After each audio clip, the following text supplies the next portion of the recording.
Assalamualaikum warahmatullahi wabarakatuh. Alhamdulillahi wahdah, wassalatu wassalamu ala man la nabiyya ba'dah. Amma ba'd. Yang saya hormati Ketua PCM Balen dan seluruh jajarannya, Bapak-bapak, ibu-ibu sekalian, jamaah ketarjian Ahad pagi yang dimuliakan Allah. Alhamdulillah, pada pagi hari yang cerah ini kita masih diberikan oleh Allah Subhanahu wa taala berbagai macam nikmat yang berupa kesehatan dan juga kesempatan, sehingga kita masih bisa mengikuti kajian ketarjian sebagai upaya kita untuk mentradisikan keilmuan di lingkungan warga Muhammadiyah. Salawat dan salam semoga tetap terlimpahkan kepada Nabiullah Muhammad SAW, keluarganya, sahabatnya, dan seluruh orang yang mengikuti sunnahnya sampai hari kiamat.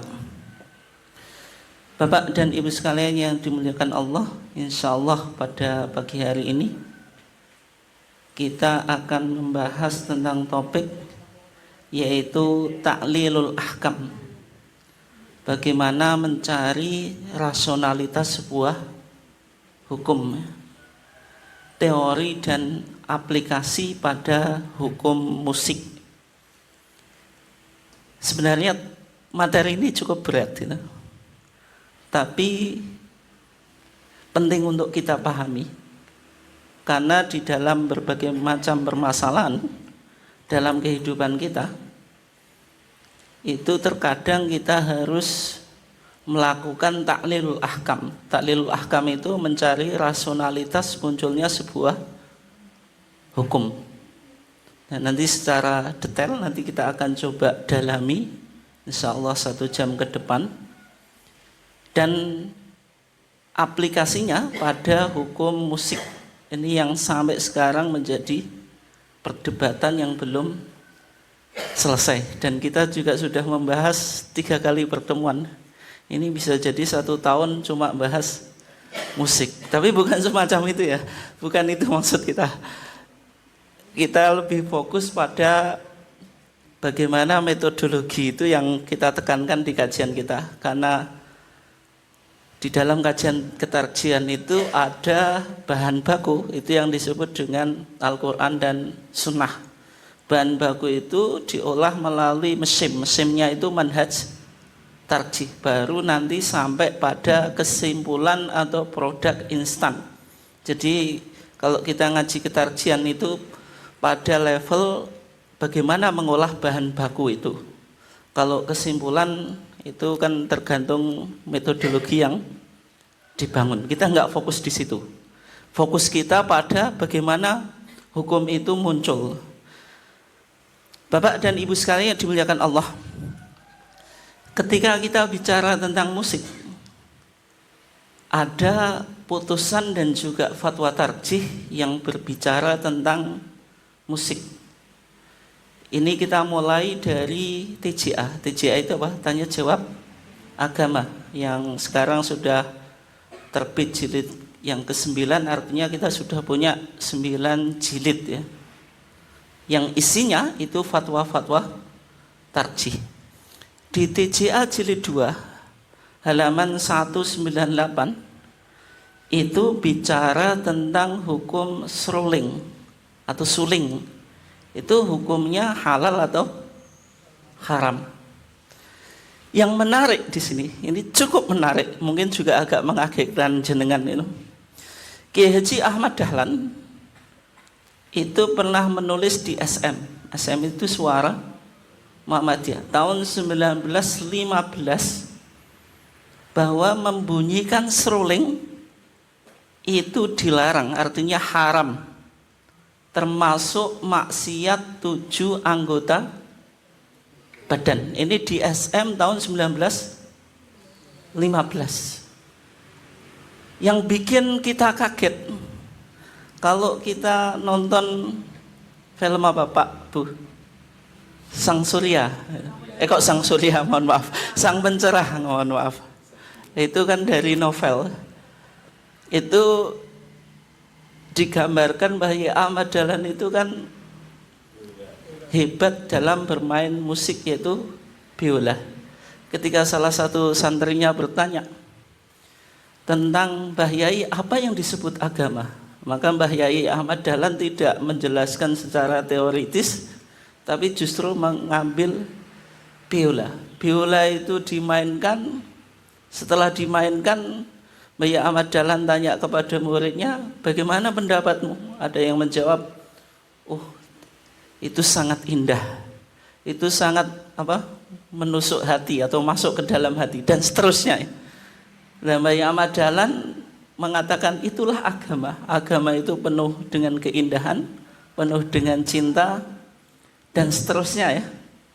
Kemudian muridnya disuruh bermain biola. Ya tentu karena nggak bisa main biola, ketika biola digesek itu suaranya nggak jelas. Kata Mbah Yai Ahmad Dahlan, itulah gambaran orang yang tidak belajar agama. Dia ketika mengeluarkan pendapat itu justru bikin kuping itu nggak enak Pak, gitu.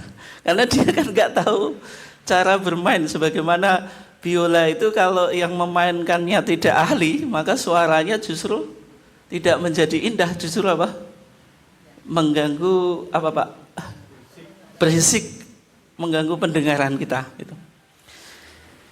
Dari sini bisa kita simpulkan ternyata kok kontradiksi ya antara SM tahun 1915 dengan film Sang Pencerah. Memang film Sang Pencerah itu banyak yang mengkritik ya, meskipun itu diterima oleh banyak kalangan warga Muhammadiyah. Kalau Mbah Yai Ahmad Dahlan itu dulu pandai bermain biola. Tapi dari sekian buku biografi yang bicara tentang Mbah Yai Ahmad Dahlan itu belum ditemukan kalau beliau memang bermain biola. Itu nanti jenengan bisa riset Pak, itu ada sumbernya atau enggak gitu, atau itu hanya sekedar khayalan penulis sebuah novel itu.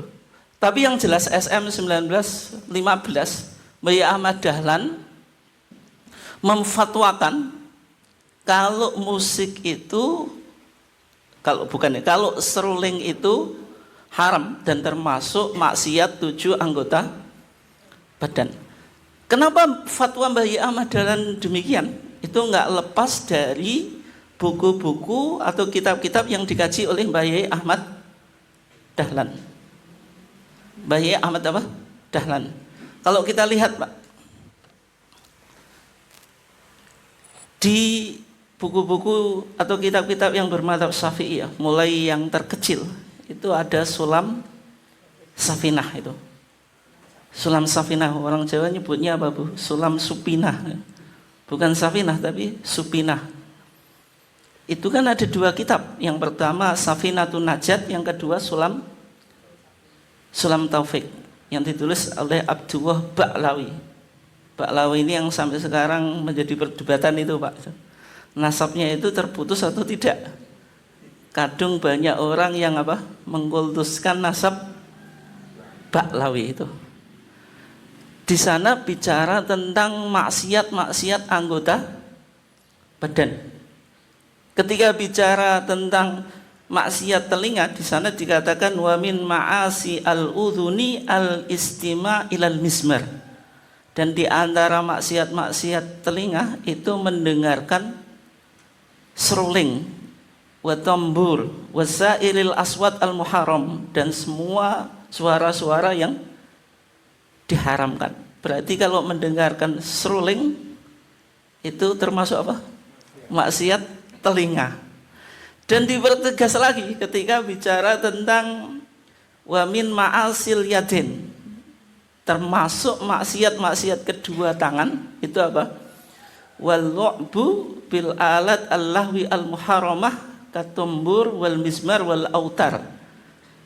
Dan termasuk kemaksiatan 2 tangan itu bermain alat-alat musik yang diharamkan kayak tambur, seruling, dan gitar kan gitu.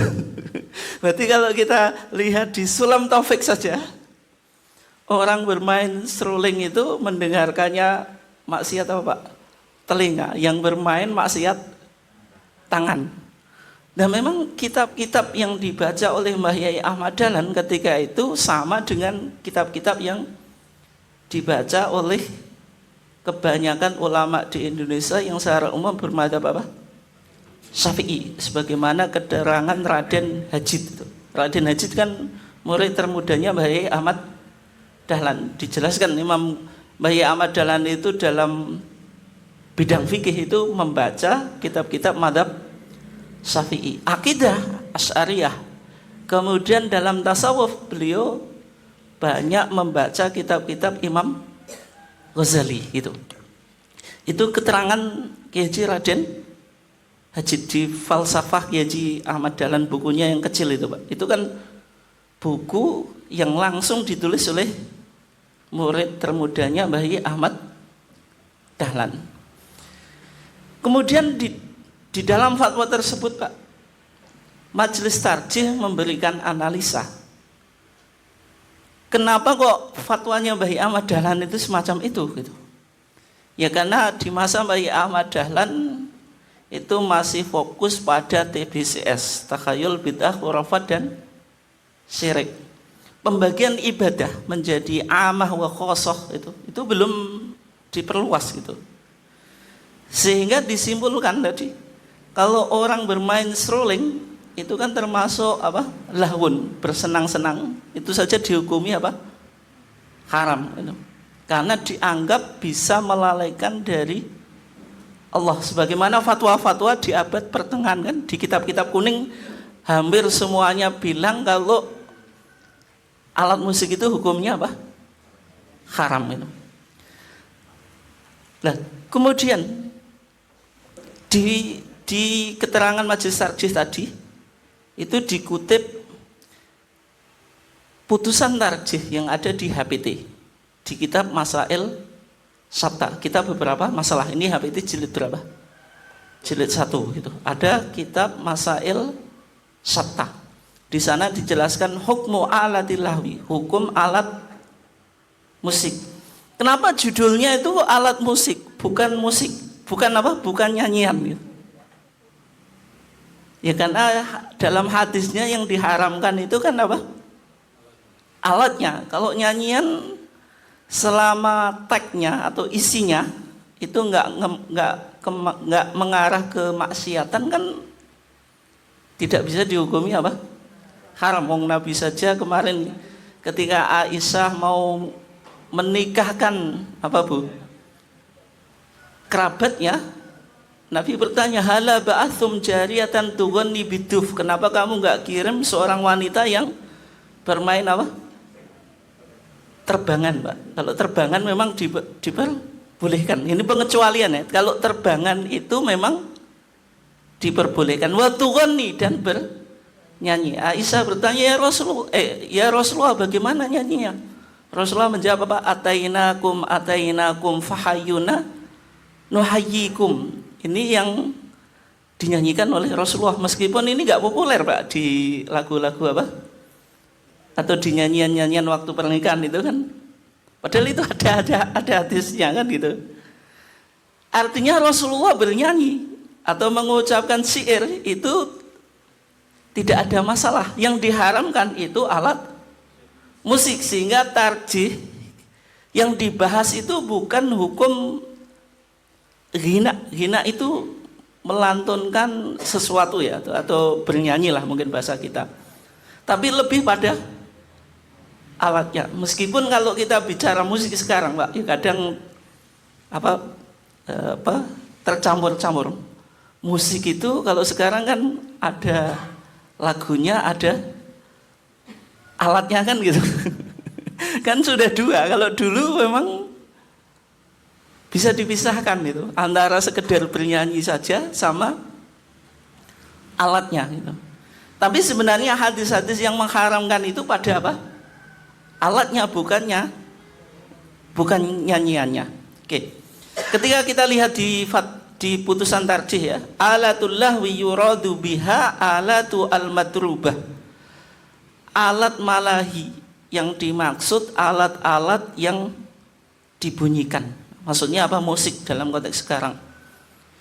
Wa hukmuha yaduru ma'a illatiha. Hukumnya itu berkisar pada ilahnya atau sebabnya. Ini berarti majelis tarjih melakukan apa? Taklil. Nanti saya jelaskan. Taklil itu apa? Mencari rasionalitas yang menyebabkan sebuah hukum. Karena hukumnya itu berkisar pada ilahnya, maka melahirkan 3 hukum, tidak hanya 1 hukum. Wahya ala thalathati aqsamin, maka dia bisa dibagi menjadi 3. Qismun yajlibul fadilah, alat musik yang bisa menarik kepada keutamaan. Kama yudrabu litasji'il junud, sebagaimana alat musik yang digunakan dalam medan peperangan untuk memotivasi apa? Prajurit. Fahukmuhu sunnatun, maka hukumnya apa? Sunnah. Sebagaimana dalam konteks sekarang alat musik yang digunakan untuk apa? Mengiringi mares Muhammadiyah, Pak, Sang Surya ya. Kalau konteks kenegaraan lagu Indonesia Raya, masa diharamkan? Demikian juga di HW ada apa, Pak? Ada drum band, itu hukumnya apa, Pak?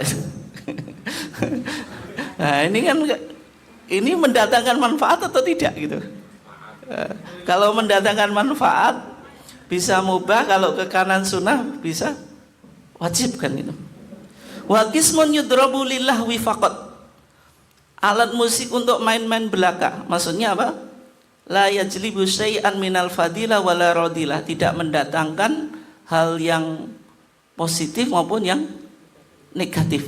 Fa hukmuhu makruh, hukumnya apa? Makruh itu. Misalnya jenengan memutar musik terus, Pak Bu, tapi lupa pada yang bapaknya, lupa pada istrinya ya, yang ibunya lupa pada bapaknya. Ada azan ya enak-enak apa dengerin musik, atau mungkin juga sekarang HP itu kan nggak lepas dari kehidupan kita, bisa melalaikan semuanya. Itu hukumnya makruh gitu. Hukumnya apa? Makruh, karena min husni islamil mar'i tarkuhu ma la apa? Yakni. Atau mungkin kita tiap hari putar musik ya, rumah kita pasti diputarkan musik, tapi nggak pernah dibacakan Quran. Itu bagaimana kan gitu? Orang tiap hari ada musik wajib, lagu wajib atau musik yang diputar gitu di rumah, tapi Al-Qurannya tidak pernah apa, Pak, dibaca. Kan perlu untuk dipertanyakan. Ini hukumnya bisa makruh. Kalau betul-betul lupa Al-Quran, hukumnya apa? Haram gitu. Oke. Nah kan makanya ini kan untuk seneng-seneng tapi melalaikan apa? Melalaikan Al-Quran, melalaikan kewajiban. Yang bapaknya lupa istrinya, yang istrinya lupa bapaknya, mungkin ibunya ngomong anaknya ya lali gitu. Karena geleng-geleng dengerin musik kan gitu. Wa qismun yajlibul maksiyah fa hukmuhu haram. Kalau alat musik itu membawa kemaksiatan, jelas hukumnya haram. Misalnya musik, mohon maaf ini, elektron, penyanyinya yang pakaiannya minimalis itu, kemudian di night club ya, klub malam itu, diskotik, bar, nggak ada ulama yang bilang apa? Hah? Halal, itu semuanya pasti bilang haram itu. Dari putusan ini, Pak Tebu, jadi majelis tarjih melakukan taklil. Taklil itu melihat pada tujuan alat musik itu digunakan untuk apa? Karena alat musik itu kan aslinya kan tidak punya hukum. Gitar itu bahannya apa? Kayu sama senar. Seruling itu bahannya apa? Bambu. Masa bambu atau kayu dengan senar punya hukum? Kan tidak toh. Masa dihukumi haram? Ya berdasarkan ilahnya digunakan untuk apa? Bagaimana hukumnya pisau? Pisau itu nggak punya hukum gitu. Kalau pisau untuk masak bisa sunnah, bisa wajib Bu ya. Tergantung kegunaannya. Kalau jenengan naik pesawat bawa pisau ya ditangkapkan gitu. Jadi kan tujuannya untuk apa gitu. Kalau pisau untuk membunuh ya hukumnya haram, tapi kan melihatnya bukan pada pisaunya, tapi pada digunakan untuk apa gitu. Oke. Itu yang disebut apa? Taklilul ahkam. Taklilul ahkam itu apa? Taklil itu mencari rasionalitas ya. Ahkam itu jamak dari hukmun, yaitu usaha untuk mencari pendorong atau motivasi adanya ketentuan sebuah hukum. Itu yang disebut illah. Contohnya innamal khamru wal maisir dan seterusnya. Al-Quran mengharamkan apa? Khamr. Khamr itu minuman keras di zaman Nabi yang terbuat dari inap. Inap itu anggur. Khamr ini asalnya dari inap. Inap itu anggur. Anggur hukumnya apa Pak Bu? Halal. Ketika menjadi khamr, kalau sekarang difermentasi, itu berubah hukumnya menjadi haram. Ketika nanti didiamkan cukup lama itu menjadi cokak, hukumnya apa? Halal. Ini bagaimana satu benda tapi melahirkan hukum yang berbeda-beda gitu. Karena kita di Bojonegoro dekat daerah Tuban. Di Tuban itu ada apa Pak? Toak ya. Toak sama legen. Itu halal atau haram? Lah toak itu kan ada kadar alkohol dalam kajian apa kedokteran ya. Kalau nilai kadar alkoholnya itu di bawah 5% itu dianggap bisa memabukkan, sehingga tape nggak bisa dihukumi apa? Haram karena di bawah 5% ya itu. Kenapa? Lah ya di atas, nah kan tape karena di bawah 5% nggak bisa dihukumi haram kan itu. Nah kalau tadi toak sebelum jadi toak apa Pak? Legen hukumnya halal, entalnya halal itu. Kalau toak haram kan itu.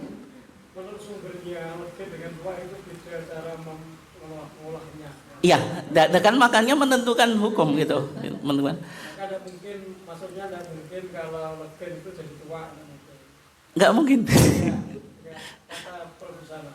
Saya tanya teman saya Pak, itu legen nanti dikasih apa lupa saya, semacam zat yang bisa melakukan fermentasi itu, baru nanti berubah menjadi toak gitu.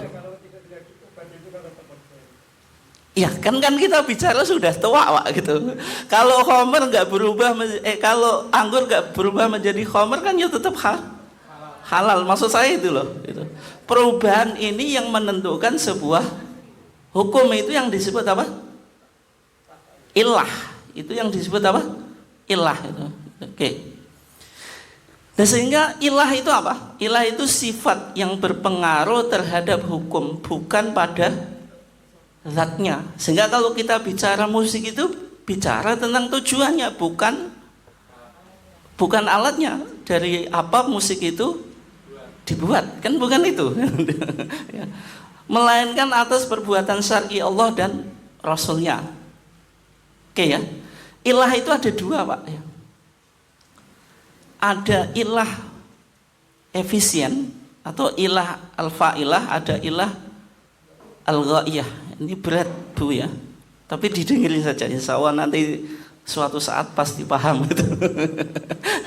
Ilah itu ada dua ya. Kalau fa'ilah itu efisien, itu digunakan dalam bab kias, dalam bab apa? Kias gitu. Kalau ghaiyah itu mencari tujuan yang disebut kajiannya maqasid asy-syariah itu. Iya. Kalau ilah fa'ilah itu disebut kausa efisien. Kalau ghaiyah itu kausa finalis. Apa itu? Saya jelaskan biar lebih mudah ya. Kalau ilah fa'ilah itu dikias. Rukun kias itu apa? apa Pak Bu? Asal itu pokok ya. Pokok itu permasalahan yang dijadikan sandaran kias. Dia harus disebutkan dalam Quran dan Sunnah. Yang kedua far'un. Far'un itu apa? Cabang. Itu permasalahan yang mau dicari hukumnya. Kemudian yang ketiga illah, kausa, motivator, pendorong lahirnya sebuah hukum yang menggabungkan dua ini, antara pokok dengan cabang, baru hukum. Contohnya tadi misalnya toak ya. Toak ketika punya kadar alkohol tinggi itu kan memabukkan. Kita cari hukumnya. Hukumnya toak apa?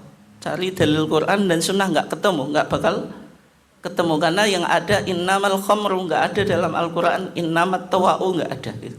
Saya yakin tidak hanya 100%, kalau perlu ditambah berapa Bu? 200% atau lebih.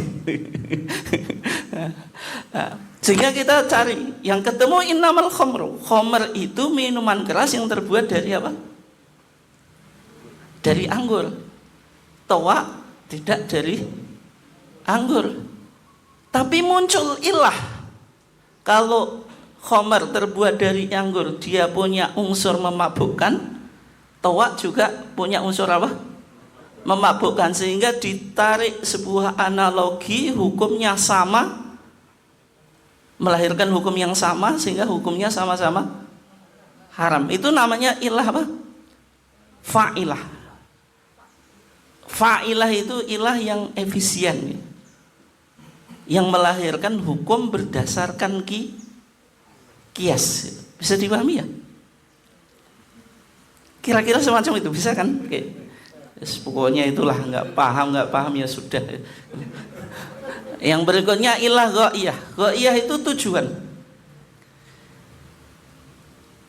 Dirumuskan oleh Imam Syatibi menjadi 5 itu Pak. Agama itu pasti menjaga apa? Menjaga agama sendiri, menjaga akal, menjaga apa? Jiwa, harta, dan keturunan. Itu kalau lebih spesifik. Tapi secara general agama itu pasti merealisasikan kemaslahatan. Dalam definisi ma'huwaddin di masalah 5 di tarjih itu kan tujuan agama Pak, lisolahil ibad dunyahum wa khurahun. Pasti semua ajaran syariat itu membawa kemaslahatan. Itu yang disebut illatul maslahah. Berarti hukum itu pasti merealisasikan sebuah kemaslahatan, melihat pada sebuah apa? Tujuan. Ini pernah ramai bagaimana hukum apa Pak? Rekreasi atau jalan-jalan di Borobudur. Kan sebagian sekolah Muhammadiyah masih gitu kan? Padahal Borobudur itu apa Pak Bu? Musola. Itu bukan musola, itu pusat kemusyrikan itu. Terus ngapain di sana gitu? Berarti hukumnya apa? Kan seolah-olah hukumnya haram itu. Wis ora Pak. Saya kira musola. Mengenang sejarah. Nah, sehingga itu kan dicari ilah ghaiyahnya. Tujuan ke sana apa gitu loh. Kalau mau ibadah ya haram gitu. Tapi kalau apa Pak? Tadi menggali sejarah, kemudian apa lagi Pak? Itu jenengan kalau ahli bangunan ya belajar arsiteknya dan seterusnya, kan nggak bisa dihukumi haram. Tapi kalau orang yang literalis, ziarah apa? Rekreasi atau apa bahasanya? Healing ke sana, healing pakai healing aja gitu.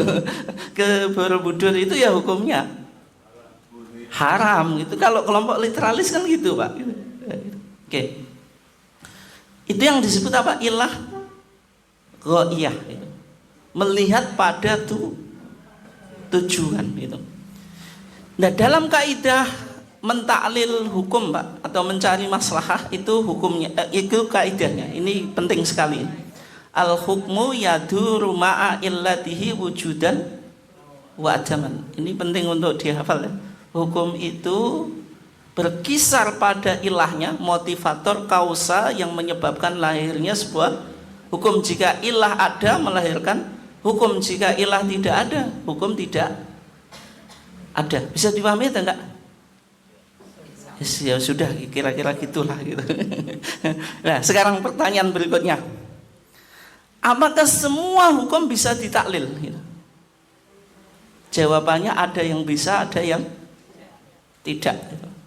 Yang tidak itu di dua bidang. Yang pertama ibadah. Ibadah itu tidak bisa ditaklil kecuali ibadah yang dimensinya muamalah dunia, ya kayak zakat itu kan antara ibadah maqdoh dengan ibadah ijtimaiyah, ibadah yang dimensinya sosial, Pak, itu.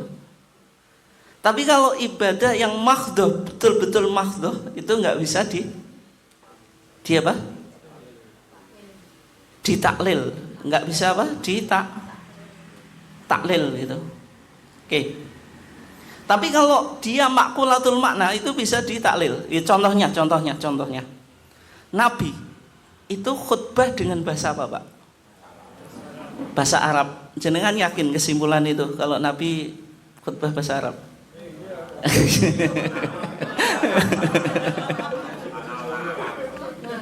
Yakin gitu.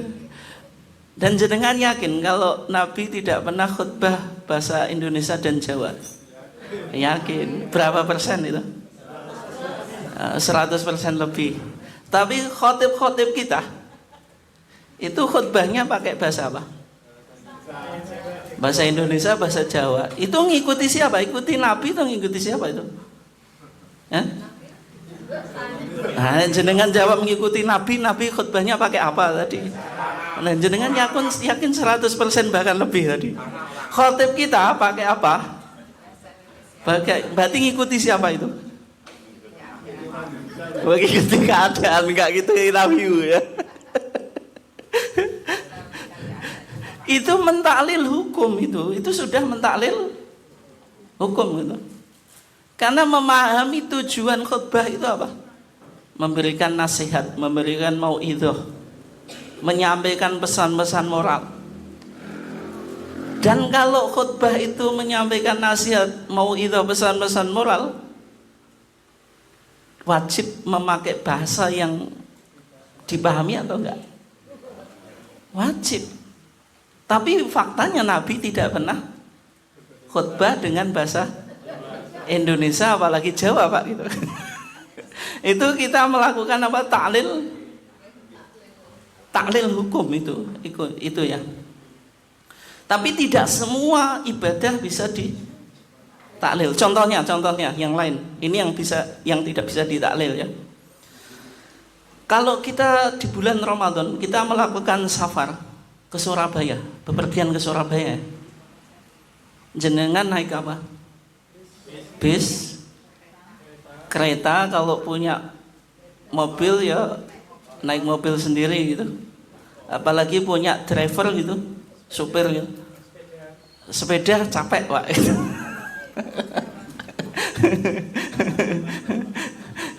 Nah, kita nanti sampai Surabaya kalau punya driver jenengan masuk mobil langsung tidur.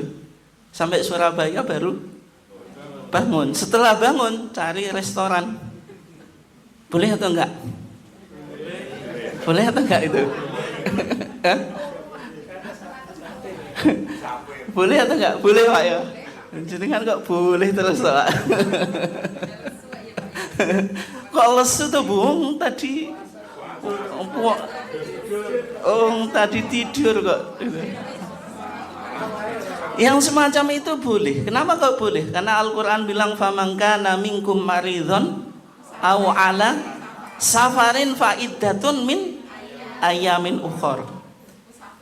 Karena Al-Quran bilang aw ala safarin, yang penting bepergian. Ilahnya itu bepergiannya atau masyakoh. Masyakoh itu capeknya, itu beratnya dalam perjalanan. Al-Quran bilang aw ala safarin, tapi di zaman sekarang tidak semua bepergian apa? Melelahkan. Jenengan sekarang nyebut bepergian sudah healing, Mbak. Healing itu kan seneng-seneng. Kalau Nabi dulu bilang as-safaru qit'atun minal adab, bepergian itu bagian dari siksa. Kalau sekarang terbalik gitu. Dan sehingga orang yang musafir kayak gitu Pak, itu boleh buka atau enggak? Nah kalau boleh kan berarti tadi, karena dijelaskan au ala safarin, ini konteksnya ibadah, tidak boleh di taklil, ya berarti boleh berbuka. Hanya berkaitan mana yang lebih baik, tetap puasa atau berbuka, kan cuma itu. Tapi bukan pada boleh atau, maksudnya boleh tidaknya itu ini orang ini dihukumi haram atau enggak, kan itu. Kan hanya itu saja. Meskipun kesimpulannya kalau tetap puasa lebih baik. Kenapa? Karena puasa dengan qadha berat mana Bu? Berat qadha. Kalau puasa di bulan Ramadan dengan di luar Ramadan, itu pahalanya lebih banyak mana? Bulan di Ramadan. Kan cuma itu saja. Tapi tidak berkaitan antara ini tidak boleh atau boleh, kan itu. Oke. Yang kedua, nasnya qat'i. Qat'i itu transmisinya pasti ya. Kalau Quran itu qat'iyul wurud, transmisinya secara mutawatir. Kalau hadis ya hadis yang mutawatir. Tapi juga disyaratkan harus qat'iyud dilalah. Dilalahnya jelas, pemahamannya jelas. Misalnya sekarang Bu, saya dukung jenengan Bu, ada gerakan feminisme ya, atau apa Bu, gender ya. Kan banyak sekarang wanita karir, mungkin penghasilannya lebih banyak daripada laki-laki. Tapi soal warisan Bu, 1:2, terima atau enggak Bu jenengan? Terima Bu. Itu kalau dalam pandangan gender atau gerakan feminisme itu enggak sepakat gitu. Harus 1:1. Sampai sekarang Muhammadiyah dalam masalah waris Pak, meskipun banyak disoal ya konsep waris 1:2, tapi Muhammadiyah tidak melakukan kajian Pak, karena dianggap nasnya qat'i berdasarkan Al-Quran, walidzakari mithlu hadil unthayain, ya laki-laki perempuan itu 1:2, sehingga di Muhammadiyah tidak ditaklil itu.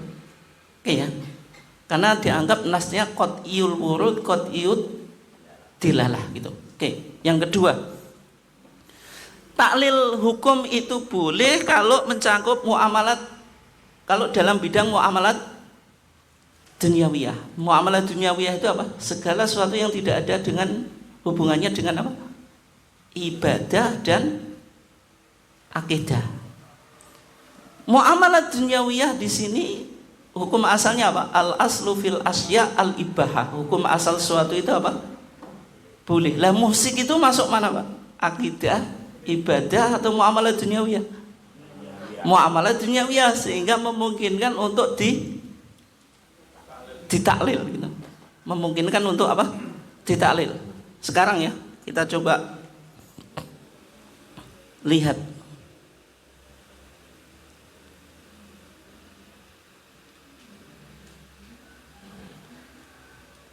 mana ini ya.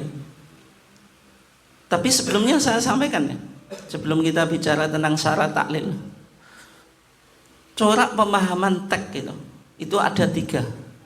Ada apa? Ada 3. Yang pertama tekstual, yang kedua kontekstual, yang ketiga apa? Liberal. Tekstual itu memahami teks sesuai dengan zahirnya, tidak mencari tujuan teks itu apa? Lahir gitu. Pemahaman tekstual itu berkembang di Andalusia. Andalusia itu mana?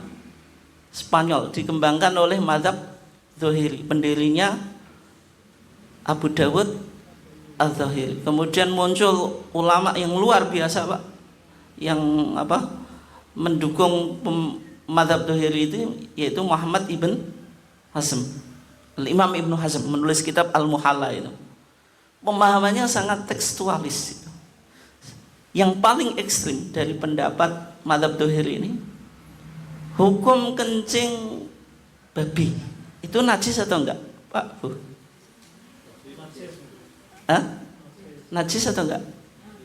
Kenapa kok najis? Babinya haram. Kencingnya berarti apa, Bu? Najis. Tapi dalilnya mana? Dalam pandangan mazhab Dzahiri enggak najis. Kenapa? Enggak ada. Dalilnya yang ada itu dalil kencingnya manusia. Ketika ada orang Badui kencing di Masjid Nabawi kan sama Nabi apa? Disiram, suruh nyiram kan? Atau mungkin kita ada anjuran untuk istinja. Dalilnya cuma itu. Nabi tidak pernah bicara hukum kencing babi. Kalau tidak ada dalil ya berarti suci. Itu mazhab Dzahiri gitu. Dan pemahaman tekstual itu kadang punya risiko gitu. Contohnya ketika Nabi bersabda, "Idza ata ahadukum al-ghaita." Kalau seseorang di antara kamu pergi buang air besar, fala tastaqbilil kiblata. Fala yastaqbilil kiblata. Enggak boleh menghadap kiblat, enggak boleh juga membelakangi. Nabi bilang walakin syariqu aw gharibu, akan tetapi suruh menghadap ke barat atau ke timur. Itu konteksnya Nabi bicara di mana? Di Madinah. Kalau hadis itu dibaca literal oleh orang yang ada di Indonesia, punya konsekuensi besar atau enggak? Iya, berarti dengan buang air besar, buang air malah menghadap apa? Ke kiblat atau membelakangi, kan jadi masalah gitu. Itu pemahaman tekstual. Sehingga kadang-kadang perlu untuk dilakukan apa? Kontekstual, supaya hukum itu bisa tetap relevan sesuai dengan situasi dan kondisi gitu. Itu termasuk musik itu perlu dilakukan pemahaman kontekstual atau tidak. Zaman Nabi, al-ma'azif, alat-alat musik itu ya tempatnya di tempat-tempat hiburan. Menjadi syiarnya apa? Syiarul fasaqah, syiarnya orang-orang fasik. Tidak ada sahabat yang di masjid atau imam masjid itu nabuh musik, nggak ada Pak. Pakai gitar, misalnya Nabi nunggu sahabat datang sholat gitaran, nggak ada gitu. Karena alat musik itu apa? Syiarul fasaqah. Tapi konteks sekarang bisa mengalami perubahan gitu. Ternyata ada musik-musik yang religi. Apa Bu? Kalau orang-orang tua suka Raja Dangdut itu siapa? Rhoma Irama, Ida Laila dan seterusnya ya. Yang musiknya penuh dengan pesan, nilai-nilai moral. Masa dihukumi apa? Haram. Dan semuanya pakai alat musik kan gitu. Wong yang sholawatan saja pakai alat musik. Sholawatan sekarang itu murni rebana atau ada yang lainnya gitu. Macam-macam itu Pak ya. Sayangnya kan kalau di masjid yang diputarkan apa Pak? Suaranya itu kalau alatnya dibawa ke masjid pasti banyak yang protes itu. Ya kan itu. Nah, itu contoh pentingnya apa? Kontekstual. Tapi kalau kontekstual ini menyeberang rel itu nanti mengarah ke liberal. Semuanya apa? Boleh. Nah, sehingga Muhammadiyah itu dalam permasalahan musik sebenarnya nanti ingin di tengah-tengah ini, nggak terlalu tekstual, nggak terlalu liberal. Ini yang agak berat Pak tantangannya. Oke. Nah, sehingga dalam mentaklil hukum itu harus terpenuhi syarat. Syaratnya apa? Tidak asal-asalan atau menuruti hawa nafsu. Karena jenengan mungkin suka musik, wis dihukumi halal, itu hawa nafsu, itu tidak dikaji gitu. Kan harus dikaji dulu gitu. Atau mungkin jenengan nggak suka musik, ya sudah haram gitu. Nah, kemudian taklil hukum itu bukan sekedar teoritis, tapi sebagai upaya untuk kontekstualisasi hukum dalam merespon apa perkembangan zaman. Kalau tidak, nanti melahirkan pemahaman agama yang cukup apa Pak? kaku. Orang beragama semakin apa Pak? Repot. Tidak ada fleksibilitas dalam memahami agama. Semuanya haram, kan jadi repot Pak. Sang Surya haram, lagu Indonesia Raya haram, kan jadi masalah gitu. Kemudian pengembangan pemikiran ijtihad, artinya taklilul ahkam itu sinkronisasi antara teks atau nas dengan realitas. Dalam membaca teks dihubungkan dengan realitas, sehingga teks ini, meskipun teks ini kan klasik di zaman Nabi, itu tetap relevan dalam konteks kekinian. Itu pentingnya semacam itu Pak. Kalau tidak, nanti banyak apa Pak, teks-teks yang nanti dianggap usang, sudah tidak bisa merespon apa persoalan kekinian. Jadi sekarang Pak, kita coba lihat hadis tentang musik ya. Hadis tentang musik itu jumlahnya ribuan Pak, tapi semuanya bermasalah. Semuanya apa? Bermasalah. Kalau enggak dhaif itu lemah ya. Maudhu, palsu. Kita coba lihat Pak hadisnya, saya baca cepat ya. Dan jenengan apa? Simpulkan jenengan kena atau enggak ini. Maksudnya kena sindiran hadis ini atau enggak gitu. Yang pertama hadis Ibnu Mas'ud, "Ana nabiyya sami'a rajulan yataghanna minal lail." Nabi itu pernah mendengar seorang apa menyanyikan lagu di waktu malam. Nabi mengatakan la sholatalah, la sholatalah, la sholatalah. Salatnya enggak diterima. Bu, dengerin Bu. Jadi kalau jenengan masih nyanyi, salatnya enggak diterima, hati-hati itu. Oh, jadi malam hari. Malam hari itu kebetulan saja Pak. Kalau analisa hukumnya ini tidak dipertimbangkan. Yang kedua hadis Abu Hurairah, istima'ul malahi maksiatun. Mendengarkan alat musik itu haram. Kalau jenengan masih muter musik, maksiat itu maksiat. Wal julusu 'alaiha fiskun. Kalau nongkrong di yang dibunyikan musik itu kefasikan. Ini bapaknya yang suka di warung itu dengarkan musik itu kefasikan. Wa taladzuzu biha kufrun. Kalau menikmati itu kufuran. Pokoknya kalau jenengan dengerin musik geleng-geleng sendiri itu refleks, itu ketahui apa? Kufuran. Kena semuanya ini jenengan. Hadis Ali, Nabi bersabda, bu'itsu bi kasril mazamir. Saya diutus untuk merusak seruling. Berarti alat musik itu dihanguskan. Itu inti diutusnya apa? Nabi. Bu'itsu kayak innama bu'itsu li utamima apa? Lah di sini konteks musik, alat musik harus dihancurkan. Sekarang, nah drum bandnya siap-siap dimusnahkan Pak itu. Oh seruling. Ini khususnya Pak, umumnya ya termasuk tadi. Sekarang profesi penyanyi itu ya, dapat gaji itu bagaimana? Kasbul royalti juga itu. Kasbul mughni wal mughni apa? Haramun. Hasil dari penyanyi laki-laki atau perempuan itu apa? Haram. Bagaimana hadis ini? Maksudnya dengan kena semuanya Pak ya. Dengar musik ya kadang geleng-geleng sendiri Pak, kepalanya itu kena.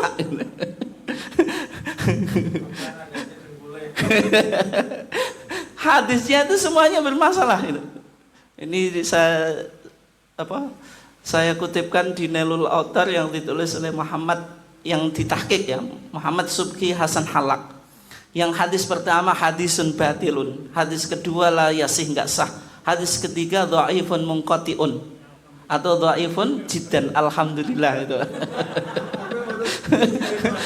Kalau hadis itu sahih semuanya, wah kena semuanya jenengan. Tapi ada satu hadis riwayat Imam Bukhari, ini sok berat Pak kalau mau menyoal. Jenengan berani menyoal hadis riwayat Imam Bukhari? Enggak berani ini. akhrajahul Bukhari, riwayat Imam Bukhari di sahihnya, pasti sahih. Tapi Ibnu Hazm juga menyerang hadis ini, Pak. Padahal Sahih Bukhari itu kan talaqi al ummah bil qabul, sudah disepakati kalau hadisnya pasti sahih.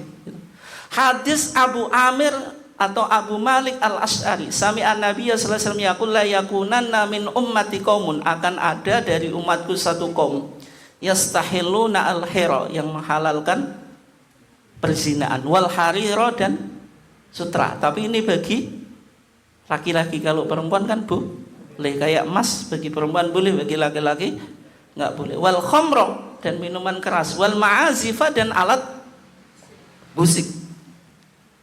Hadis riwayat Imam Bukhari ini kan mengharamkan apa? Alat musik. Tapi sama Al-Imam Ibnu Hazm yang madhabnya Dzahiri itu disoal, Pak. Dianggap Imam Bukhari ini dalam meriwayatkan hadis ini terjadi ingqita', Pak. Ingqita' itu apa? Putus. Imam Bukhari itu punya guru namanya Hisham ibn Ammar, Pak. Hisham ibn Ammar itu dapat hadis dari Sodaqah ibn Khalid. Sodaqah ibn Khalid dalam meriwayatkan hadis tadi, Imam Bukhari langsung ke Sodaqah ibn Khalid, nggak lewat Hisham ibn Ammar. Berarti kan ada keterputusan,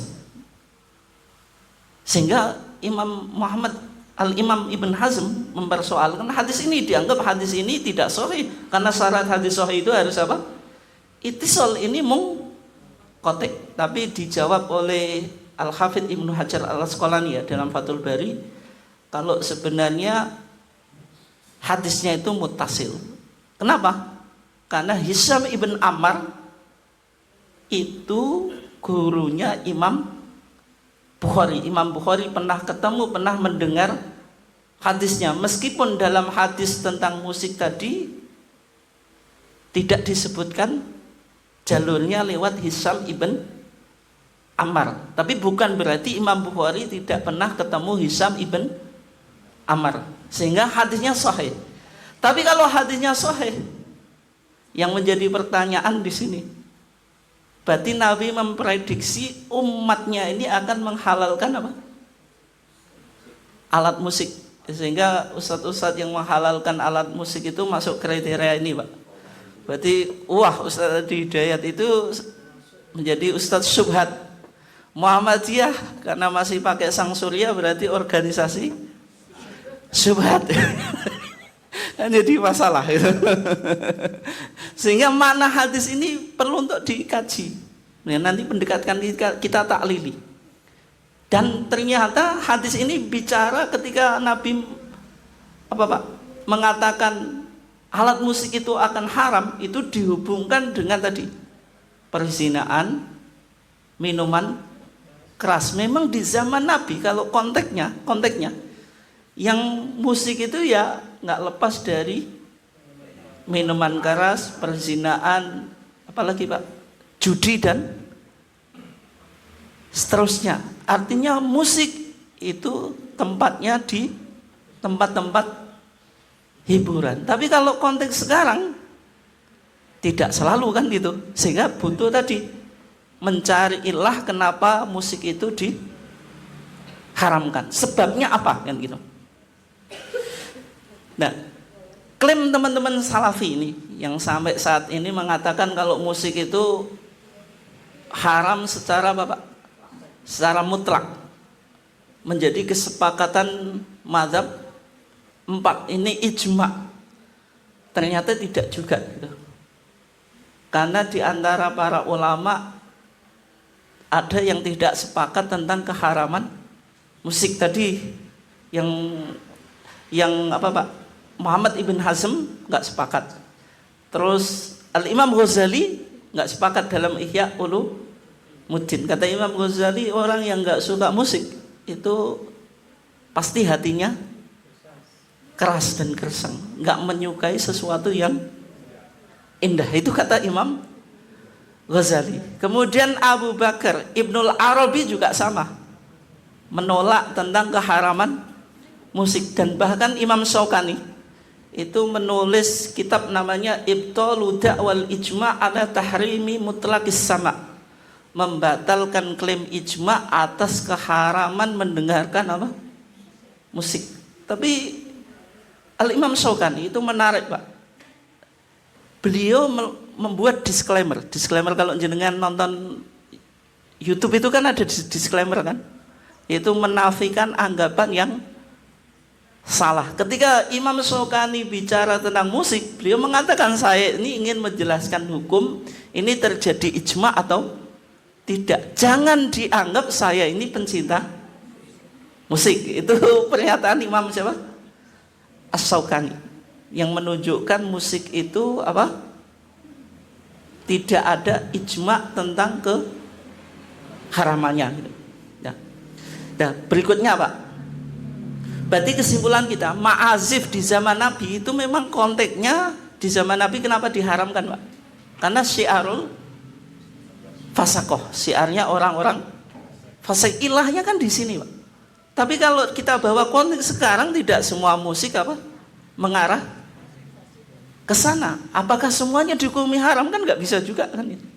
Itu yang kita sebut dengan apa? Ta'lilul ahkam. Yang kedua, Pak, ilat kenapa musik itu haram?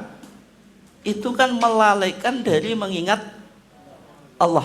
Di antara dalil orang yang mengharamkan musik, Pak, yaitu surah Luqman ayat 6 ya. Wa minan nasi may yashtari lahwal hadis liyudhilla an sabilillah. Di antara manusia ada yang menggunakan lahwal hadis untuk menyesatkan dari jalan Allah gitu. Lahwal hadis ini dalam pandangan para sahabat, Pak, Ibnu Mas'ud, Ibnu Abbas bilang alat musik atau ghina atau malah kenapa ditafsirkan demikian? Ya karena di zaman Nabi yang melalaikan di jalan Allah pasti alat musik. Pokoknya kalau nggak suka baca Quran, nggak suka pergi ke masjid itu larinya ke mana? Ke alat musik, malah di tempat-tempat tadi, Pak, hiburan. Kenapa sahabat menafsirkan itu alat musik? Tapi konteks sekarang, apakah semua alat musik atau musik itu lahwul hadis, Pak? Lahwun itu apa? Sesuatu yang memalingkan dari jalan Allah. Al-Quran bilang ini, wala tulhikum amwalukum wala auladukum an dzikrillah. Janganlah, ini bicara ke laki-laki, Pak, janganlah istrimu, anakmu melalaikan an dzikrillah, dari mengingat Allah. Berarti kita hukumi istri dan anak itu hukumnya halal atau haram? Maksud saya itu loh, halal atau haram, Pak?